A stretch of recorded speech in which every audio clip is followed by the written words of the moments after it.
Dear student, इस video में हम लोग आज वेन आरेख का अध्ययन करेंगे और ऑपरेशंस ऑन सेट्स का अध्ययन करेंगे। इन दो चीज़ों का अध्ययन हम लोग करेंगे। तो सबसे पहले हम लोग देखते हैं कि वेन आरेख क्या होता है या वेन डायग्राम क्या होता है। वेन आरेख या वेन डायग्राम,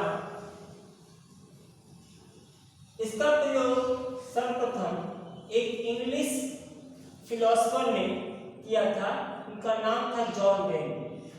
जॉन वेन के नाम पर ही इस मेथड का नाम वेन आरेख या वेन डायग्राम रखा गया है। वेन आरेख का प्रयोग हम लोग समुच्चय में जो संक्रियाएं होती हैं, समुच्चय में जो अलग अलग ऑपरेशंस होते हैं या दो सेट के बीच में जो अलग अलग रिलेशनशिप होती है, उसको समझने के लिए करते हैं। जैसा कि हम लोग जानते हैं कि आकृतियां किसी भी चीज को बहुत आसानी से एक्सप्लेन करती हैं। डायग्राम चीजों को बहुत इजीली एक्सप्रेस करते हैं। डायग्राम को देखकर हम लोग जटिल चीजों को आसानी से समझ लेते हैं। तो वेन डायग्राम या वेन आरेख एक ऐसा ही प्रयास है समुच्चय सिद्धांत में, जिससे कि समुच्चय के जटिल संक्रियाओं को, परिभाषाओं को आसानी से समझा जा सके। तो आइए देखते हैं वेन डायग्राम क्या होता है। वेन आरेख या वेन डायग्राम इस समुच्चय की कुछ संक्रियाओं जैसे union of sets, intersection of sets, difference of sets या और भी जो जटिल संक्रियाएं हैं सेट थ्योरी के अंतर्गत, उसको समझने के लिए हम लोग करते हैं। इसमें हम क्या करते हैं, इसमें आकृतियां बनाई जाती हैं, फिगर बनाए जाते हैं और उन फिगर्स को देख करके हम लोग इन रिलेशनशिप को या इन संबंधों को आसानी से समझ लेते हैं। इसमें हम लोग क्या करते हैं, सबसे पहले यूनिवर्सल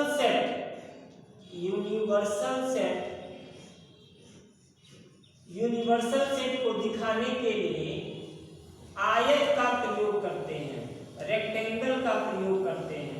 वेन डायग्राम में यूनिवर्सल सेट को दिखाने के लिए आयत का प्रयोग करते हैं, या आयत का मतलब होता है यूनिवर्सल सेट। वेन डायग्राम में आयत का मतलब होता है यूनिवर्सल सेट। इसके बाद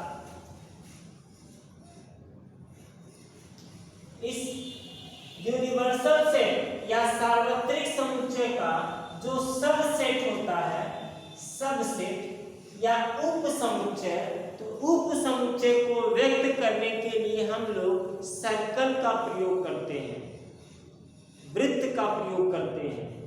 तो सब सेट के लिए हम लोग सर्कल का प्रयोग करते हैं या वृत्त का प्रयोग करते हैं,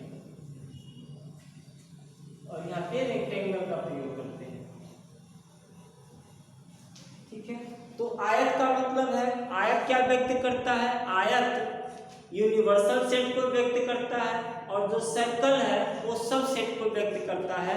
जैसे एक उदाहरण एग्जाम्पल के तौर पे हम लोग देखें, मान लीजिए U बराबर अंग्रेजी वर्णमाला के अक्षरों का समुच्चय ABCDE dot dot dot, total 26 letters हैं इसमें। तो हमारा U क्या है, अंग्रेजी वर्णमाला के सभी अक्षरों का समुच्चय है। और एक सेट लेते हैं A क्या है, AEIOU अंग्रेजी वर्णमाला के स्वरों का समुच्चय है, वॉवेल्स का सेट है। एक दूसरा सेट लेते हैं B, जिसके एलिमेंट्स हैं B, C, D, F, G, Z। ये अंग्रेजी वर्णमाला के व्यंजनों का समुच्चय है, कॉन्सोनेंट्स का सेट है। अब इन तीन चीजों को, ये जो तीन सेट हैं, इनको हम लोग आकृति के माध्यम से कैसे दिखाएंगे या डायग्राम के माध्यम से कैसे दिखाएंगे। तो देखिए क्या बताया गया है कि यूनिवर्सल सेट U के लिए हम लोग क्या करेंगे, एक आयत बनाएंगे। तो सबसे पहले हम लोग एक आयत ड्रॉ करेंगे, हम लोग एक आयत बनाएंगे। ये हमारा U है।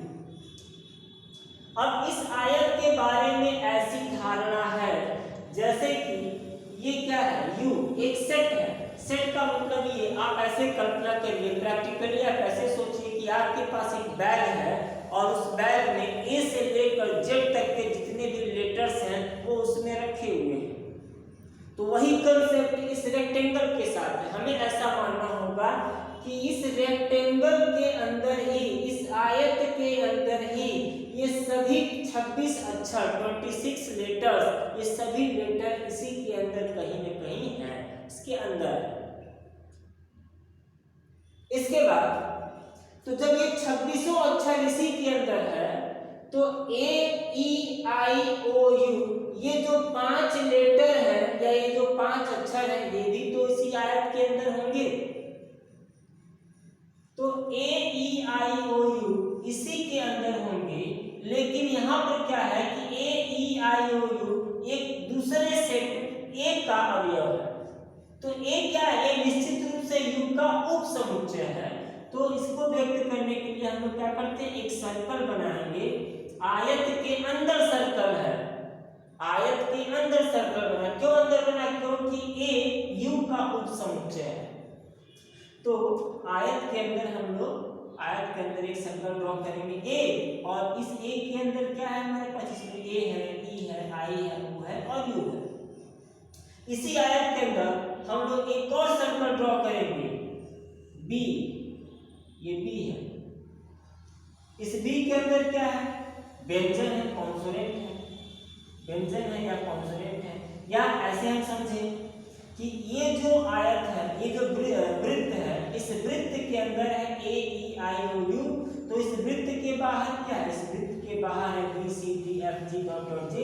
यानी वृत्त के बाहर सेट बी है और वृत्त के अंदर ये वृत्त जो है वो सेट ए है, और इस वृत्त के बाहर का जो एरिया बच रहा है वो सेट बी है, और ये जो आयत है वो टोटल वो सेट यू है। तो इस प्रकार से हम लोग वेन डायग्राम की सहायता से सेट्स को व्यक्त करते हैं। इसके अलावा एक उदाहरण हम लोग और लेते हैं चीजों को और अच्छे से समझने के लिए।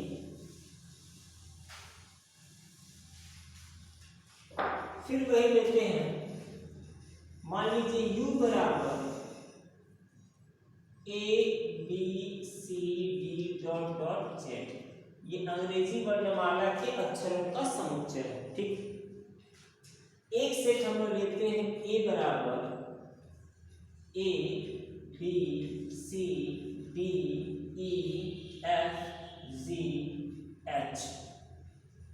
तो एक और सेट हम लोग लेते हैं ए, जिसमें A B C D E F G और एच है। एक दूसरा सेट लेते हैं बी, एक दूसरा सेट लेते हैं बी। तो बी में हम लोग लेते हैं एफ जी एच आई जे के, और एक और सेट लेते हैं सी, जहां सी में है ए बी सी। ठीक है, तो हम लोगों के पास ये 4 सेट है। ये यू क्या है, यूनिवर्सल सेट है।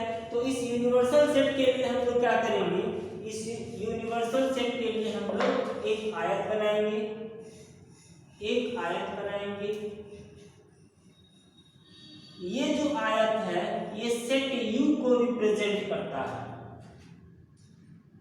इस U का एक उपसमुच्चय, U का एक सबसेट A है, U का एक सबसेट A है। तो इसके अंदर हम लोग A को व्यक्त करने के लिए एक सर्कल बनाएंगे A, और ऐसा मानकर चलेंगे कि A में ये जितने भी एलिमेंट्स हैं ये सभी एलिमेंट्स इस सर्कल के अंदर है। जो सर्कल का एरिया है, जो सर्कल का क्षेत्रफल है, ये क्षेत्रफल, ये जो एरिया है वो इन एलिमेंट्स को धारण किए हुए है। अच्छा, इसके बाद एक दूसरा सेट है बी, बी भी यू का उपसमुच्चय है, बी भी यू का सबसेट है। और बी में क्या है, एफ जी एच आई जे के। तो इस बी के लिए भी हमें एक सर्कल ड्रॉ करना है। जैसे ए यू का सबसेट है तो ए के लिए हम लोगों ने एक सर्कल बनाया, उसी प्रकार से बी भी तो यू का सबसेट है। तो बी के लिए भी एक सर्कल बनाएंगे। लेकिन अब बी वाला सर्कल बनाने से पहले कुछ बातें सोचेंगे और समझेंगे। जो दूसरा सर्कल है वो ऐसा हो सकता है कि वो ए को बिल्कुल कहीं काटे नहीं, मतलब दूसरा सर्कल भी ऐसा हो सकता है, या दूसरा सर्कल भी ऐसा हो सकता है ए को काटता हुआ। अब इन दोनों में किस प्रकार से हम लोग ड्रॉ करेंगे हमें ये समझना है। तो इसके लिए हमें देखना होगा कि ए और बी में कुछ कॉमन है कि नहीं है। तो आप देखिए ए में एफ जी एच है, ए में एफ जी एच है और बी में भी एफ जी एच है। तो सेट ए और सेट बी में कुछ एलिमेंट्स ऐसे हैं जो कॉमन है। सेट ए और सेट बी में कुछ एलिमेंट ऐसे हैं जो कि कॉमन है। तो इसलिए हमें बी को ऐसा ड्रॉ करना होगा, बी के लिए जो सर्कल ड्रॉ करेंगे वो ऐसा ड्रॉ करेंगे कि वो ए के कुछ हिस्सों को कवर करता हुआ जाए, ए के कुछ हिस्सों को कवर करता हुआ जाए। इससे क्या होगा, ये जो एरिया है ये उभयनिष्ठ एरिया है, ये कॉमन एरिया है, और ये कॉमन एरिया रिप्रेजेंट करेगा कि कुछ ऐसे एलिमेंट्स हैं जो ए में भी हैं और बी में भी हैं। बिल्कुल यहाँ पर देखिए, यहाँ पे दिख रहा है कि एफ जी एच ए में भी है और एफ जी एच बी में भी है। लेकिन अगर हम लोग बिल्कुल अलग बनाते, किनारे बनाते बी को, तो इसका मतलब होता कि सब सेट ए और सब सेट बी में कोई भी एलिमेंट कॉमन नहीं है। इसके बाद सी को ड्रॉ करते हैं हम लोग। अब यहाँ पे सी में है ए बी और सी। सी में मात्र 3 एलिमेंट है, ए बी और सी। लेकिन अब ये देखिए कि ए बी सी किस में है, ए बी सी तो ए में है। सब सेट ए में A B C D E F G H है, यही वो एरिया है। इसी एरिया, इसी सर्कल के अंदर A B C D E F G H है, तो ए बी सी इसी के अंदर है। तो सी के लिए, सी यू का जो सबसेट है, इस सी के लिए जो सर्कल बनेगा वो इस सर्कल ए के अंदर बनेगा। तो इसके अंदर एक बनेगा सी, क्योंकि ए यू का उपसमुच्चय है और सी ए का भी उपसमुच्चय है।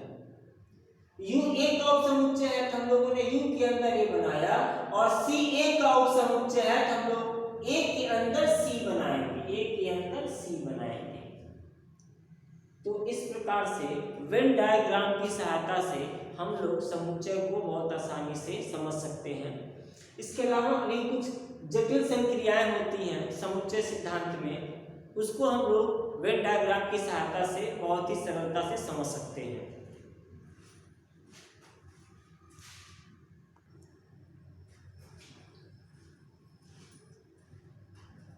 समुच्चयों का सम्मिलन या union of sets, union of sets ये क्या होता है। मान लीजिए कि हम लोगों के पास दो सेट है ए और बी, दो सेट है ए और बी, एक सेट है ए और एक सेट है बी, और दोनों ही नल सेट नहीं है, दोनों ही नल सेट नहीं है या रिक्त समुच्चय नहीं है। तो इन दो समुच्चयों का सम्मिलन भी एक समुच्चय होता है।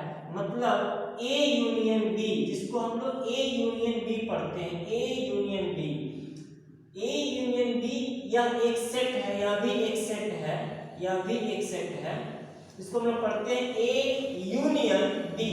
या ये कप जैसा है, कप जैसा है, चाय पीने वाले कप जैसा है, तो हम लोग इसे ए कप बी भी पढ़ सकते हैं, ए कप बी या ए यूनियन बी। यदि एक सेट और ले लें सी, तो हम लोग लिख सकते हैं A union B union C, A union B union C, 3 set है। एक सेट और लेंगे डी, तो यहाँ पे एक और बढ़ा देंगे, A union B union C union D. इस प्रकार से इसको हम लोग लिख सकते हैं या पढ़ सकते हैं। और यह भी क्या है, यह भी एक सेट है, यह भी एक सेट है। अब होता क्या है इसमें, इसमें होता क्या है इसको हम लोग देखिए। मान लीजिए कि ए एक सेट है, बी एक सेट है, और दोनों ही रिक्त समुच्चय नहीं है या नल सेट नहीं है।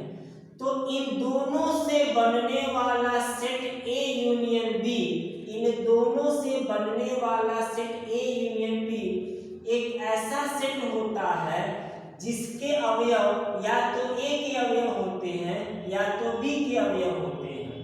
तो A union B is a set of x such that x belongs to A या एक्स बिलोंग्स टू बी।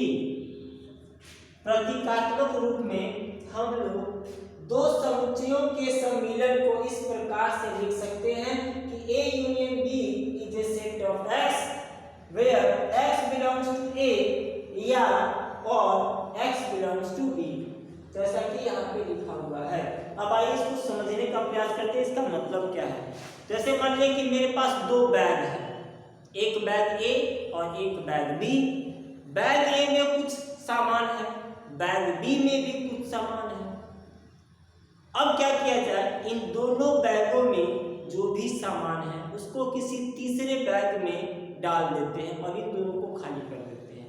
ये जो तीसरा बैग है इसमें का जो सामान है वो या तो ए से आया है या तो वो बी से आया है, और ये जो तीसरा बैग है इसी को हम लोग कहेंगे ए यूनियन बी। तो बैग ए था, बैग बी था, बैग ए और बैग बी दोनों का सामान एक तीसरे बैग में डाल दिया गया। तो इस तीसरे बैग का नाम होगा ए यूनियन बी, और इसमें से कोई सामान निकालेंगे और पूछेंगे कि ये जो सामान है वो बैग ए से आया है या बैग बी से आया है, तो कंफर्म नहीं बता सकते हैं, ये या तो ए से आया होगा या तो बी से आया होगा। तो इसके लिए हम लोग शब्द या और का अंग्रेजी में और का प्रयोग करते हैं। ठीक है, तो आइए उदाहरण के माध्यम से समझते हैं। ए एक समुच्चय है जिसका अवयव है 1 2 3 4 5। ये बी एक समुच्चय है जिसका अवयव है 4 5 7 8। अब ए और बी को मिला दिया जाए, इन दोनों की संक्रिया कराई जाए तो हमें मिलेगा ए यूनियन बी या ए कप बी। इसमें क्या होगा, ए में जितने भी एलिमेंट्स हैं और बी में जितने भी एलिमेंट्स हैं, इन सभी एलिमेंट्स को मिलाकर जो सेट बनेगा उसी का नाम होगा ए यूनियन बी। तो 1 2 1 है तो 1, 2 है तो 2, 3 है तो 3, 4 है तो 4, 5 है तो 5। 4 दोबारा नहीं लिखेंगे क्योंकि ऑलरेडी लिखा जा चुका है, 5 दोबारा नहीं लिखेंगे क्योंकि लिखा जा चुका है, 7 और 8। तो दो समुच्चयों ए और बी के सम्मिलन से बना समुच्चय एक ऐसा समुच्चय होता है जिसमें उन दोनों के अवयव विद्यमान होते हैं।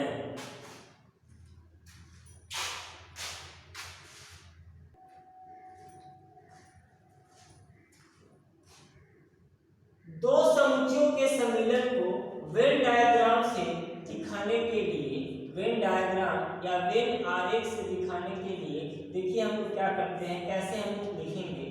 मान लीजिए कि यह एक आयत है और इस आयत के अंदर ये दो सर्कल बना हुआ है, एक है ए और एक दूसरा है बी। ये ए एक सेट है, ये बी एक सेट है और ये यूनिवर्सल सेट है यू। तो U का एक सबसेट A है, U का एक सबसेट B है। अब कहा जाए कि A यूनियन B को दर्शाइए, A यूनियन B को दर्शाइए।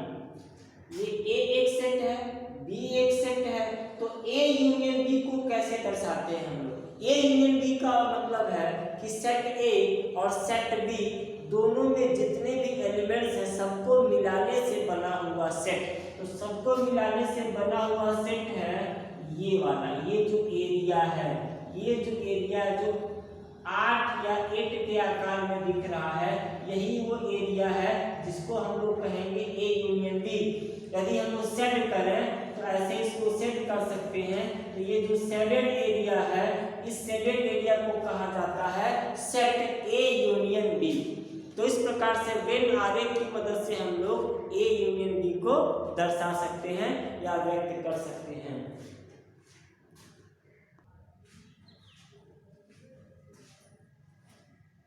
Intersection of two sets, intersection दो सेट का इंटरसेक्शन जिसको हिंदी में हम लोग सर्वनिष्ठ समुच्चय कहते हैं, और इसे इस प्रकार से लिखा जाता है ए, और ये एक ऐसा यू बनेगा, उल्टा यू बना हुआ है। देखिए यहाँ पे उल्टा यू बना हुआ है, तो इसको हम लोग पढ़ते हैं ए कैप बी। इसको कैप पढ़ सकते हैं क्योंकि ये कैप के आकार का है।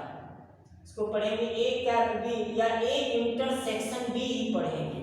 तो A intersection B is a set of x where x belongs to A और एक्स बिलोंग्स टू बी। तो और या एंड का प्रयोग करते हैं हम लोग यहाँ पे। तो दो समुच्चयों के सर्वनिष्ठ समुच्चय को इस प्रकार से लिखा जाता है और इसको पढ़ा जाता है A intersection B. A intersection B X का समुच्चय होता है जहां एक्स ए का भी अवयव है और एक्स और बी का भी अवयव है। एक्स ए का भी अवयव है और एक्स बी का भी अवयव है। कहने का मतलब यदि हम लोगों के पास दो सेट है ए और बी, दो सेट है ए और बी, तो उन अवयवों का समुच्चय जो ए और बी दोनों में है, दोनों में कॉमन है। जैसे मान लीजिए कि मेरे पास दो बैग है, दो थैले हैं, और मैं क्या करूं कि इन दोनों बैग में से उन चीजों को निकालूं जो दोनों बैग में है। जैसे दो लोग बाजार गए, बाजार से सब्जी खरीद कर लाए और दोनों बैग को हम चेक करें, इसमें भी आलू है, इसमें भी आलू है, इसमें भी प्याज है, इसमें भी प्याज है। तो ऐसी वस्तुएं जो दोनों में है उसको अगर निकाल करके किसी तीसरे बैग में रख दिया जाए तो जो तीसरा बैग होगा उसको हम लोग बोलेंगे इंटरसेक्शन या सर्वनिष्ठ समुच्चय। जैसे देखिए एक उदाहरण, सेट ए में 1 2 3 4 5 ये एलिमेंट्स हैं सेट ए के, और सेट बी के एलिमेंट्स हैं 4 5 6 7 8। तो 4 5 सेट ए में भी है, 4 5 सेट बी में भी है। तो समुच्चय ए समुच्चय बी, इन दोनों समुच्चयों में जो कॉमन एलिमेंट्स हैं वो है 4 5। तो सेट ए और सेट बी के कॉमन एलिमेंट्स को लेकर के जो सेट बनेगा उस सेट को हम कहेंगे ए और बी का इंटरसेक्शन। ए इंटरसेक्शन बी बराबर 4 5। अच्छा, जो ए इंटरसेक्शन बी का एलिमेंट्स है, जैसे ये 4 ए इंटरसेक्शन बी में है तो 4 ए में भी होना चाहिए, 4 बी में भी होना चाहिए। देखिए 4 ए में भी होना चाहिए, 4 बी में भी होना चाहिए। इसी प्रकार से यदि 5 ए इंटरसेक्शन बी में है तो 5 ए में भी होना चाहिए और 5 बी में भी होना चाहिए।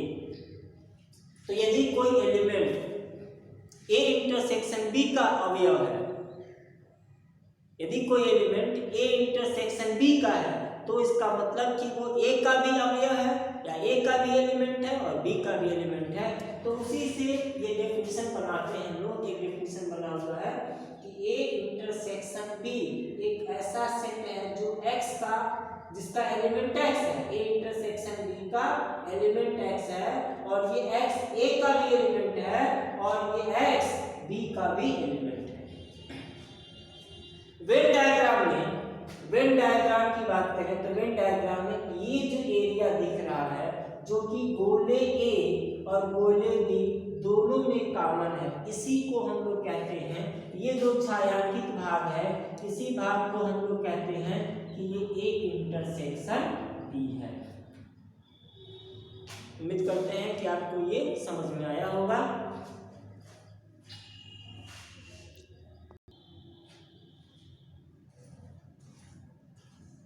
डिफरेंस ऑफ टू सेट्स, दो समुच्चयों का अंतर या समुच्चयों का अंतर। हम लोग दो सेट या दो से अधिक सेट्स का किस प्रकार से डिफरेंस ज्ञात करते हैं उसको समझेंगे। तो आइए हम देखते हैं। ए एक सेट है, ए एक सेट है और ए के एलिमेंट्स हैं 1 2 3 4 5 6। एक दूसरा सेट है बी, बी के एलिमेंट्स हैं 4 5 6 7 8 9। तो ए और बी का अंतर समुच्चय ए माइनस बी, ए और बी का अंतर समुच्चय ए माइनस बी तथा बी और ए का अंतर समुच्चय बी माइनस ए। ठीक है, ए और बी का, ए से बी का अंतर समुच्चय ए माइनस बी और बी से ए का अंतर समुच्चय बी माइनस ए। ए माइनस बी और बी माइनस, ये दोनों अलग अलग है। अब ये देखना है कि ये जो सेट है a माइनस बी, इसके एलिमेंट्स क्या होंगे, और ये जो सेट है b माइनस a, इसके एलिमेंट्स क्या होंगे। तो ये हम लोग समझेंगे। a माइनस बी निकालने के लिए सबसे पहले देखिए a माइनस बी या b माइनस ए, दोनों में से किसी को भी निकालना है, किसी को भी क्लियर करना है, तो हम कैसे करेंगे। सबसे पहले a और b में उन एलिमेंट्स को ढूंढना होगा जो दोनों में कॉमन है। तो जैसे 4, 5 और 6, 4 5 6, 4 5 6, a में भी 4 5 6 है, b में भी 4 5 6 है। तो a माइनस बी का मतलब क्या है, a माइनस बी a के एलिमेंट्स में से, a के एलिमेंट में से a में जितने भी अवयव हैं उन अवयवों में से उभयनिष्ठ अवयवों को निकाल दें। उभयनिष्ठ अवयव क्या है, कॉमन एलिमेंट्स हमारे पास हैं 4 5 6। तो a माइनस बी का मतलब कि a में से, सेट a में से, समुच्चय a में से कॉमन एलिमेंट्स को निकालने के बाद जो एलिमेंट्स बच जाएंगे, तो क्या बच जाएंगे, 1 बचेगा, 2 बचेगा, 3 बचेगा। तो ये हो गया a minus B. Set a में से उन अवयवों को निकाल देंगे जो सेट और b दोनों में कॉमन है, तो इस सेट को हम लोग कहेंगे a माइनस बी, या a और b का अंतर समुच्चय। इसी प्रकार से b माइनस ए, तो b माइनस ए का मतलब क्या है, b में से कॉमन एलिमेंट्स को निकाल देंगे, जो बच जाएंगे वही b माइनस ए के एलिमेंट्स होंगे। तो b में से कॉमन एलिमेंट्स को निकाल देंगे, जो बच जाएंगे वही b माइनस ए के